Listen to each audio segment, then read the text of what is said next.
అమరావతికి చట్టబద్ధత కల్పిస్తూ అసెంబ్లీలో చేసిన తీర్మానం చరిత్రాత్మక ఘట్టమని కూటమి ప్రజాప్రతినిధులు నేతలు అన్నారు.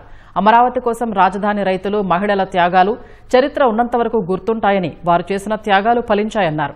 రాజధానికి చట్టరక్షణ కల్పిస్తూ తీసుకున్న నిర్ణయాన్ని చూసేందుకు ఎంపీ కలిశెట్టి అప్పలనాయుడు అసెంబ్లీకి వచ్చారు.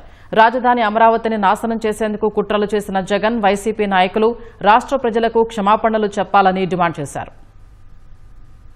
5 కోట్ల ఆంధ్రుల కలల రాజధాని అమరావతి ఈరోజు గౌరవ ముఖ్యమంత్రి చంద్రబాబు నాయుడు గారి అధ్యక్షతన ఈరోజు అసెంబ్లీ తీర్మానం జరగడం దేశంలో ప్రపంచంలో ఎక్కడున్న తెలుగు వారికి ఒక స్ఫూర్తినిచ్చింది, ఒక ధైర్యాన్ని ఇచ్చింది, ఒక భరోసానిచ్చింది. ఇది ఒక అరుదైన మనకి అవకాశం.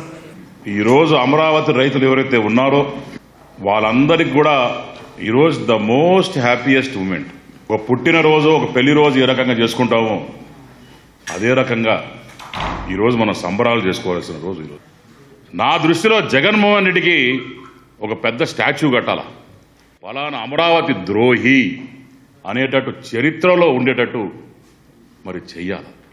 మన అమరావతి మనకి క్యాపిటల్ అనేటట్టు ఈరోజు చేసిన మన కూటమి ప్రభుత్వానికి 2 చేతులు జోడించి పాదాభివందనాలు చేసుకుంటున్నాం. భవిష్యత్తులో ఏ విధమైన తప్పిదాలు జరగకుండా ఒక రెజల్యూషన్ తీసుకొని ఈ రోజు మీరు ఇచ్చిన అవకాశంతో రాజధానిని ఒక దారిలో పెడతా ఉన్నాం. ప్రతి అంశాన్ని ఇలాగే వాళ్ళు పాడు చేసి పోతే దాన్ని మరలా గాడిలో పెట్టి ముందుకు తీసుకెళ్తా ఉన్నాం. రాజధాని కోసం పోరాడిన రైతులకు, మరి ముఖ్యంగా మహిళలకు వాళ్ళు చేసిన త్యాగాలు వృధా కాల. ఈరోజు వాళ్ళ త్యాగాలన్నీ కూడా ఫలించాయి.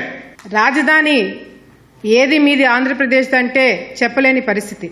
కానీ ఈరోజు రాజధాని మా అమరావతి అని చెప్పి గర్వంగా చెప్పుకోవడానికి మా అందరికీ ఈరోజు అవకాశం ఇచ్చింది చంద్రబాబు నాయుడు గారు.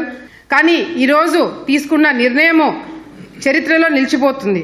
ఏదేమైనా ఈరోజు తీసుకున్న నిర్ణయము ప్రజలందరూ కూడా హర్షిస్తున్నారు. శాసనసభలో ఒక చారిత్రాత్మకమైన తీర్మానం చేశారు.